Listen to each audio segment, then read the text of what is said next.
रघुपुरे में आकर के रहना, ग्रेटर नोएडा में रहना, जेवर एयरपोर्ट जो कि भारत की एक शान होने वाला है विश्व में, जिसमें 15,000 करोड़ का निवेश हो चुका है, उसके बिल्कुल नज़दीक आकर के रहना। अभी स्वयं और कालांतर में 4 बच्चे भी स्लीपर सेल बनने की संभावना है या नहीं है। अपने हॉटस्पॉट कहा, नेपाली लड़की से मैंने हॉटस्पॉट ले करके वाईफाई कॉल किया, यानी VoIP, voice over internet protocol, जो कि शातिर अपराधी या टेररिस्ट करते हैं। इंडियन मुजाहिदीन आपको याद हो, उन्होंने जब बम विस्फोट किया था तो लैपटॉप लेकर के पूरा भ्रमण किया उन्होंने और देखा जहाँ कहीं अनसिक्योर्ड इंटरनेट हो और जहाँ कहीं बिना पासवर्ड का हो, उसी को करके अपनी धमकी और अपना क्लेम उसके ज़रिए आप कर। इशरत जहाँ जब गुजरात में आई थी तो ये भी देखा गया था किस तरीके से छद्म रूप में आ करके विद्यार्थी का आवरण, तब भी ये कहा गया था ये बिहार की बेटी है, ऐसा प्रेम उमड़ रहा था, जबकि वो थी हत्यारिन। उसके इनकाउंटर को लेकर के जो छद्म सेकुलरवादी हैं वो आके सामने आ गए थे। बिहार की बेटी थी, जो बिहार की बेटी हैं उनके साथ तुम दुर्व्यवहार करो, और जो पाकिस्तान से आई वो तुम्हारी बेटी हो गई है। नमस्कार, आप देख रहे हैं शाइनिंग इंडिया। मकसद जितेंद्र शुक्ला। सीमा हैदर, सच्चा प्यार या गहरी साजिश, लगातार ये देश में चर्चा का विषय बना हुआ है। दो पक्ष, दो धड़े देश में देखे जा रहे हैं। जो एक तरफ सीमा हैदर का समर्थन कर रहे हैं, वो चाहते हैं कि सीमा हैदर को देश में नागरिकता दी जाए, और दूसरा जो धड़ा है वो संदेह दृष्टि से सीमा हैदर को देख रहा है। और इसी पे अधिक चर्चा करने के लिए इस समय हमारे साथ उत्तर प्रदेश के पूर्व DGP विक्रम सिंह जी मौजूद हैं। इनसे जानेंगे इन सारे मामले को किस तरीके से देखते हैं। सर, बहुत बहुत धन्यवाद, आपने हमें अपना कीमती समय दिया। ये जो पूरा मामला हुआ सर, सवाल उठ रहा है, कुछ लोग कह रहे हैं कि अरे सच्चा प्यार है, बेमतलब में क्यों इनके पीछे पड़ गए हैं, और जो जासूसी वाला एंगल है वो तो है ही है। आपका क्या मानना है इसको लेकर? जितेंद्र जी नमस्कार, और आपके पारखी और प्रबुद्ध दर्शकों को नमस्कार। ये जो जितना दिखाई पड़ रहा है उससे लाख गुना वो तथ्य है जो दिखाई नहीं पड़ रहा है।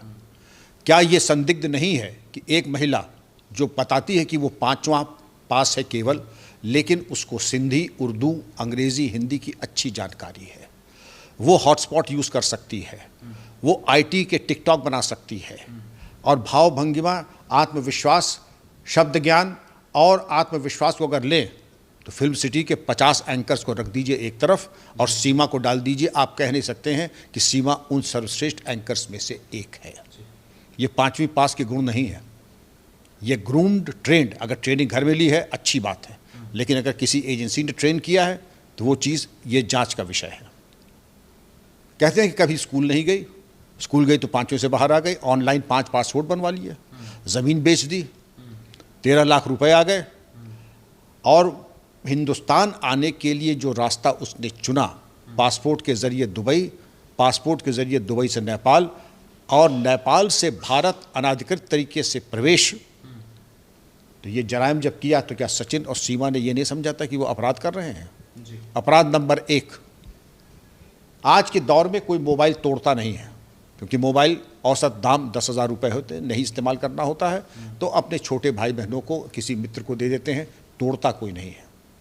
सिम कोई तोड़ता नहीं है, रखता है, और जो सिम तोड़ता है और मोबाइल तोड़ता है उसका एक ही ध्येय है, जैसे अपराधी हत्या का हथियार या खून आलूदा कपड़े कुएं में, नदी में फेंकता है जिससे कि एविडेंस ख़त्म हो जाए। 2 बातें। तो जाहिर है कि किसी के हाथ में रिमोट है जो सीमा को गाइड कर रहा है। जितनी बातें उसने बताई अभी तक तो हमने उसकी चर्चा की है, और जो बातें नहीं बताई हैं उसके बारे में ज़रा चर्चा कर लें। मैं कहा जा रहा है 4 बच्चे लेके आई हैं, खुद आई है। अगर जासूस होती तो इतना मतलब क्यों करती? जासूसों का तो देखा जाता है कि सारी चीज़ों को साफ करने का सिलसिला रहता है, इस तरीके की जासूसी करना। जितेंद्र जी अच्छा सवाल। जासूस माथे पे लिख के भी नहीं आता कि मैं जासूस हूँ, मुझे गिरफ्तार कर लो, मैं ISI एजेंट हूँ। वो आता ही ऐसी भावभंगिमा में है कि वहाँ के परिवेश में छुप जाए।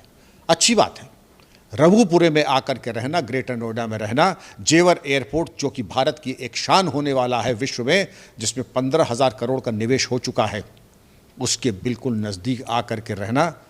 अभी स्वयं और कालांतर में 4 बच्चे भी स्लीपर सेल बनने की संभावना है या नहीं है? VIP मूवमेंट को चेक करना है कि नहीं है? इशरत जहाँ गुजरात गई थी तो क्या इशरत जहाँ ने लिखा था कि मैं ISI एजेंट हूँ? लेकिन जिस तरीके से महिलाओं का इस्तेमाल इशरत जहाँ के रूप में किया गया है, इसकी संभावना से इनकार नहीं किया सकता है कि सीमा भी ISI एजेंट हो, और जो उसने दिखाया करके उससे ये चीज़ें और पुख्ता हो जाती हैं। इशरत जहाँ के दौर में आप याद करें, आपको अगर याद हो, इश्रत जहाँ भी इतनी महारत हासिल नहीं थी भाषा पे और तमाम चीज़ों पे, जियोपॉलिटिक्स में जो सीमा की है।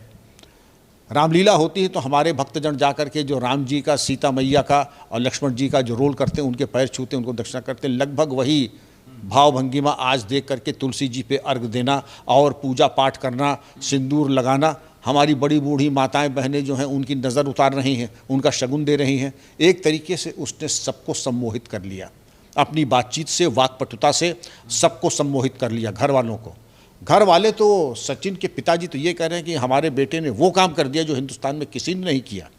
अरे सचिन, आप सचिन की फ़ोटो एक तरफ लगा लें, सीमा की फ़ोटो एक तरफ लगा लें और आप देख लें कितने गुण एक दूसरे के मिलते जुलते हैं।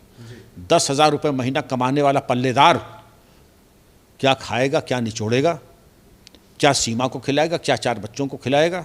जो दहेज में 4 बच्चे आए हैं, कहाँ से लाएंगे? दूसरी चीज़, सचिन का आत्मविश्वास, भावभंगिमा और व्यक्तित्व और पर्सनालिटी देख लीजिए, और सीमा की पर्सनालिटी और व्यक्तित्व देख लीजिए। कहाँ कोई तालमेल दिख रहा हो आपको? इसमें भी कहते हैं प्यार अंधा होता है। अंधा होता है या प्यार में शिकार किया गया है? प्यार के आवरण में सचिन का शिकार किया गया है और मोहरा बनाया गया है कि एक अड्डा और एक बेस मिल जाए स्लीपर सेल को। ये तो इन्वेस्टिगेटिंग एजेंसी बताएंगी, क्योंकि अभी आप पहली पायदान पे हैं। अभी तो फॉरेनर्स एक्ट के संबंध में जो कार्रवाई हो रही वो हो रही है। पूछताछ जब रॉ, आईबी, लोकल पुलिस और यूपी इंटेलिजेंस करेगी, मेरा परामर्श होगा कि lie detector test, polygraph test कराएं और एक एक पैसा जो खर्च किया है, जहां से आया है, दुबई में कहाँ रुकी थी, नेपाल में कहाँ रुकी थी, किस तरीके से भुगतान किया, और अगर क्रेडिट कार्ड का इस्तेमाल नहीं किया, आपने यूपीआई इस्तेमाल नहीं किया, नगद इस्तेमाल किया थ्रू आउट, क्या अभिप्राय है? आपने हॉटस्पॉट कहा, नेपाली लड़की से मैंने हॉटस्पॉट ले करके वाईफाई कॉल किया, यानी VoIP, voice over internet protocol, जो कि शातिर अपराधी या टेररिस्ट करते हैं। इंडियन मुजाहिदीन आपको याद हो, उन्होंने जब बम विस्फोट किया था तो लैपटॉप लेकर के पूरा भ्रमण किया उन्होंने और देखा जहाँ कहीं अनसिक्योर्ड इंटरनेट हो और जहाँ कहीं बिना पासवर्ड का हो, उसी को करके अपनी धमकी और अपना क्लेम उसके ज़रिए आप कर दें। तीसरी चीज़, भाई आपका फ़ौज में है, आपने तो इसको तो बताया नहीं, किस ओहदे पर है ये आपने आज तक नहीं बताया, कहाँ नियुक्त है वो भी आपने नहीं बताया, भाई की शिक्षा दीक्षा कहाँ तक हुई है ये भी आपने नहीं बताया। ये तमाम ऐसे पोल पे, इसको कहते हैं पुलिस की भाषा में मटेरियल डिस्क्लोजर, यानी जो हम बताना चाहेंगे वो हम बता देंगे, और मटेरियल कंसीलमेंट, जो हमें छुपाना है वो हमने छुपा लिया। हम लोग विश्वास बड़े जल्दी कर लेते हैं। रामलीला में भी हम समझते हैं कि जो पात्र हैं वास्तव में भगवान राम वहीते हैं, इनके साथ भी वही हुआ। बड़े जल्दी उनके ऊपर विश्वास और बहू और बेटी और भाभी जान बना दिया। अभी आपने ऐसा कौन सा किरदार निभाया है? अभी तो आप मुलजिम हैं, अनाधिकृत आपका प्रवेश है। प्यार अंधा होता है, मूर्ख थोड़ा ही होता है। आज के दौर में अगर इतना सामर्थ्य सीमा जी में है, टिकटॉक बना लें, हॉटस्पॉट यूज़ कर लें, और एक तरीके से जो आत्मविश्वास है, 4 भाषाओं की जानकार हैं, मैं ये मानने को तैयार नहीं हूँ कि इतनी मासूम है कि सचिन के ऊपर पबजी खेलते हुए वो इतने मोहपाश में आ गए कि सब कुछ छोड़ करके यहाँ आ गए। और अगर आ गई हैं तो उसके पीछे जो मौलिक कारण है कि बगल में ही जेवर का अंतर्राष्ट्रीय एयरपोर्ट बन रहा है, 15,000 करोड़ का निवेश हो चुका है, और वहाँ के ऊपर सुरक्षा के दृष्टिकोण से कहीं ऐसा तो नहीं आज 8-9 साल तक सीमा और उसके बाद इनके 4 संतान यहाँ पर स्लीपर सेल की तरह से तो काम नहीं करेंगे। देखने वाली बात है। इश्रत जहाँ जब गुजरात में आई थी तो ये भी देखा गया था किस तरीके से छद्म रूप में आ करके विद्यार्थी का आवरण, तब भी ये कहा गया था ये बिहार की बेटी है, ऐसा प्रेम उमड़ रहा था, जबकि वो थी हत्यारिन। उसके इनकाउंटर को लेकर के जो छद्म सेकुलरवादी हैं वो आके सामने आ गए थे।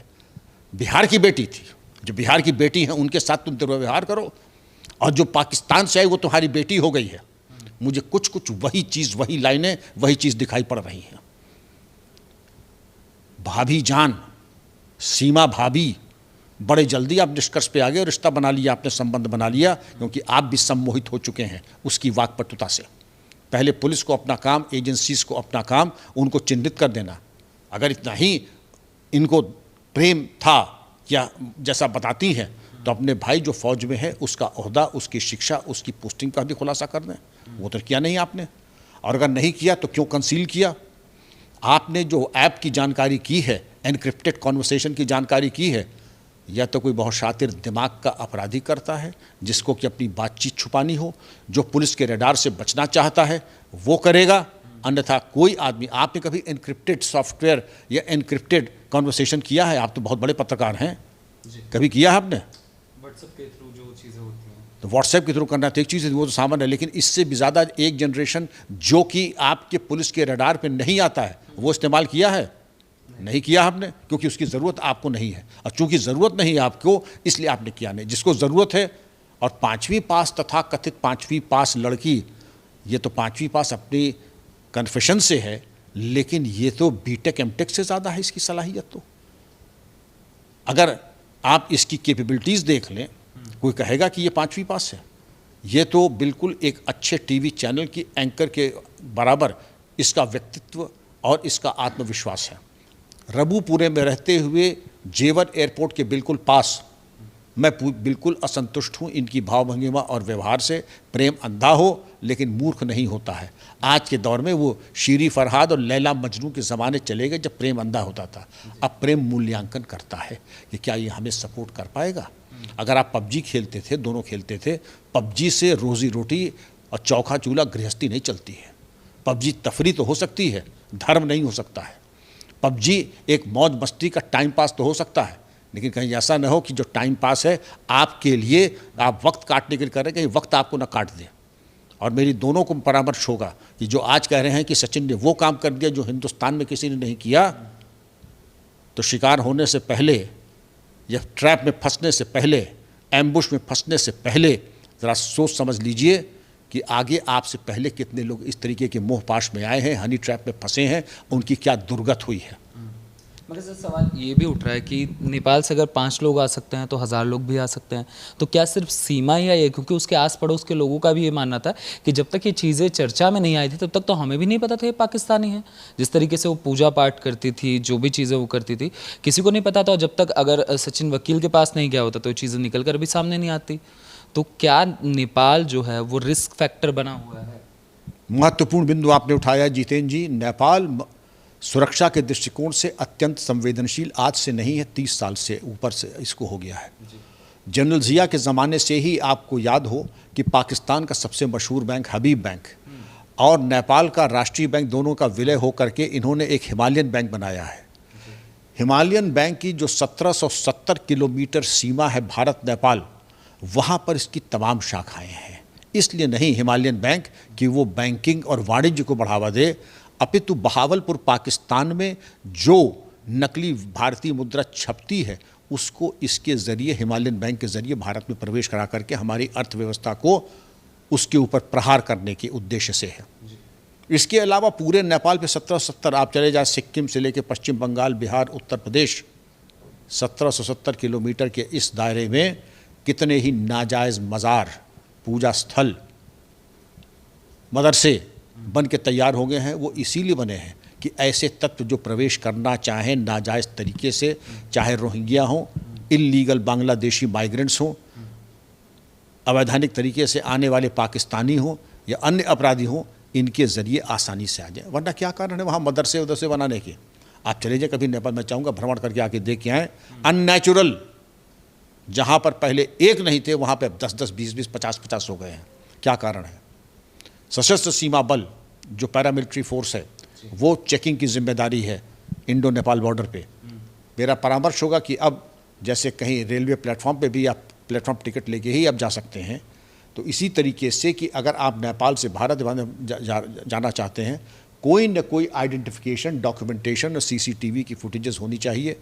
और यहाँ पर चूँकि जो व्यवस्थित जो रूट्स हैं, एक ट्रेन का है और बाकी सड़क मार्ग हैं, उसके अलावा जो जंगल और नदी वाले रास्ते हैं वहाँ पर भी वांछित निगरानी और पुलिसिंग और गश्त होनी चाहिए, जिससे कि जो अवैधानिक तस्करी, अवैधानिक आवागमन होता है उस पर भी नियंत्रण हो सके। तो क्या सवाल वही है सर, क्या सीमा की तरह और भी हैं जो अभी रेडार में नहीं आए हैं? क्या इसमें आपको कोई शक है? आप किसी मोहल्ले में चले जाएं, यूपी के किसी बड़े मोहल्ले में चले जाएं, अभी एक जगह कहीं विस्फोट हुआ था और एक जगह 25 लोग मारे गए। ये बात करीब 5-7 साल की, मालूम पड़ा सब नाजायज़ आए थे। जो बचे थे उन्होंने बताया कि बांग्लादेश से आए थे। आए कहाँ से थे? वाया नेपाल आए थे। वाया नेपाल आए थे तो जिनके कबाड़ी के यहाँ वो रहते थे, जैसे रेलवे में 3 टियर कंपार्टमेंट होते हैं, ये 5 टियर का इन्होंने बना रखा था। 5 टियर इधर, 5 टियर उधर और 5 टियर उधर। एक एक कमरे में 30-30 लोग रहते थे और शिफ्ट वाइज रहते थे 8-8 घंटे। और जब वो दुर्घटना हुई तो वो कहते हैं कबाड़ी महोदय, ये हमारी अमानत है कि ये अगर तुम्हारी अमानत हैं तो बाकी भारतीय क्या है, तुम्हारे दुश्मन है क्या? इस तरीके के नाजायज़ बांग्लादेशी पाकिस्तानियों को ला के छुपा के रख रहे हो, चीप लेबर को, तथाकथित चीप लेबर अपनी अमानत बना के, वो भारत के पीठ में चाकू है। ये बिल्कुल आपने सही कहा, इनको चिन्हित करना चाहिए। प्रत्येक थाने में हिंदुस्तान के लापता पाक नागरिक करके एक रजिस्टर होता है। जिस तरीके से ये अवांछित और अवैधानिक रूप से पाकिस्तानी नागरिक भूमिगत हो गए हैं या आए हैं, इनकी निगरानी के लिए ये पुलिस प्रक्रिया में भी आता है कि इनके ऊपर निगरानी रखी जाए। ये भी चीज़ें चल रही है कि नोएडा में बड़ी तेज़ी से तादाद बढ़ी है रोहिंग्या की। आप शाहीन बाग के पास में जो नोएडा का इलाका लगता है, वहाँ बहुत तेज़ी से बढ़े हैं। बिल्कुल बढ़ेंगे, और जो हमारी तैयारी है उसमें और चाक चौबंद होने की ज़रूरत है। इर्शद जहाँ के टाइम में आपने नसीहत नहीं ली तो दोबारा सीमा जी प्रवेश कर गई। सीमा जी आ गई हैं तो सीमा जी की तरह ऐसा नहीं कि इकलौती हैं। आपने सही बिंदु उठाया है जितेंद्र जी कि हज़ारों लोग और आ सकते हैं, लाखों लोग आ सकते हैं और आ रहे हैं, क्योंकि पर्पस क्या है, हर ज़िले में 25,000 लोग हमारे अपने हो जाएं तो कम से कम एक असेंबली सीट हमारी हो जाएगी, हमारी कम से कम एक पार्लियामेंट सीट हमारी हो जाएगी, कमिटेड वोट बैंक हमारा हो जाएगा। और उसके बाद जो स्थिति होगी डेमोग्राफिक चेंज के बाद राजनीति में, और जिस तरीके के लोग हमारे बेकरार हैं कि ये बिहार की बेटी है, सब उसको गले लगाने के लिए और उसको अपने मतलब अपनाने के लिए बेकरार बैठे हैं। सीमा भाभी जान और सीमा भाभी, ये चीज़ें शुभ नहीं है देश के लिए। प्यार वाले तर्क पे आ जाते हैं सर, जो अभी चर्चा का विषय बना हुआ है। बार बार आप टीवी डिबेट्स में देखेंगे सीमा के पुराने पति नए पति को सामने रखा जा रहा है। वहाँ से जो सीमा का तर्क है कि मुझे मारता था, पीटता था, मुझसे ठीक से बात नहीं करता था, इसलिए मैं छोड़कर भाग गई और मुझे भारत में अपना भविष्य सिक्योर दिखता है, मुझे अपने बच्चों का भविष्य सिक्योर दिखता है। और जो मतलब इमोशनल एंगल जो रो रो कर बार बार बता रहे कि मुझे जेल में डाल दो, मुझे कुछ भी कर दो, और लोगों का यही सिंपैथी वाला जोन चल रहा है कि 4 बच्चों वाली माँ है, छोड़ दें, क्या बिगड़ जाएगा देश का? देश का क्यों नहीं बिगड़े? एक इज्जत जहाँ जिंदा रहती तो क्या बिगड़ जाता देश? आप समझ रहे हैं क्या कह रहे हैं आप? मैं कह रहा हूँ जो सीमा की तरफ से तर्क दे रहे हैं, मैं उनसे कह रहा हूँ आपको समझ में नहीं आ रहा है कि विश करना क्या होती है? पहले संतुष्ट हो लीजिए कि इसके बोनाफाइड ठीक है। मुझे इसके बोनाफाइड ठीक नहीं लग रहे हैं। तो पुलिस की भाषा में कहते हैं कि मुझे शक्ल पसंद नहीं। शक्ल मतलब शक्ल सूरत पे नहीं, भाव भंगिमा के ऊपर और ब्रेन की वायरिंग मुझे ठीक नहीं लग रही है। और अगर आपका प्रेम संबंध है, इतना प्रेम प्रगाढ़ था, तो प्रेम अंधा होता है, मूर्ख नहीं होता है। वो लैला मजनू और शीरी फरहाद वाला ज़माना ख़त्म हो गया कि जो भी हो लंगड़ा लूला विकलांग सबसे प्रेम हो जाता ना। अब तोल मोल करके प्रेम होता है। सीमा कोई मूर्ख नहीं है, बहुत ही विद्वान, बहुत ही चाक चौबंद, मेंटली अलर्ट है। वो अपना दांव सोच समझ के खेलेगी। और मैं खुद समझना चाहूँगा कि सीमा को सचिन में क्या दिखाई पड़ा। 10,000 रुपया महीना कमाने वाला पल्लेदार, मैं समझता हूँ अगर पड़ोस में भी ठीक से देखती तो सचिन से अच्छे उसको वहाँ दिखाई पड़ जाते। देखने सुनने में नहीं, लेकिन अगर उसको दूसरा सहारे की ज़रूरत थी, ऐसे तमाम दूसरे सहारे उसको पाकिस्तान में भी मिल सकते थे, पड़ोस में भी मिल सकते थे, तमाम मिल जाते। लेकिन उन सब विकल्पों को त्याग करके पाकिस्तान और सिंध के आप यहाँ आई, इतना बड़ा रिस्क उठाया, इतना बड़ा जोखिम उठाया, ये मेरे गले से नीचे नहीं उतर रहा है।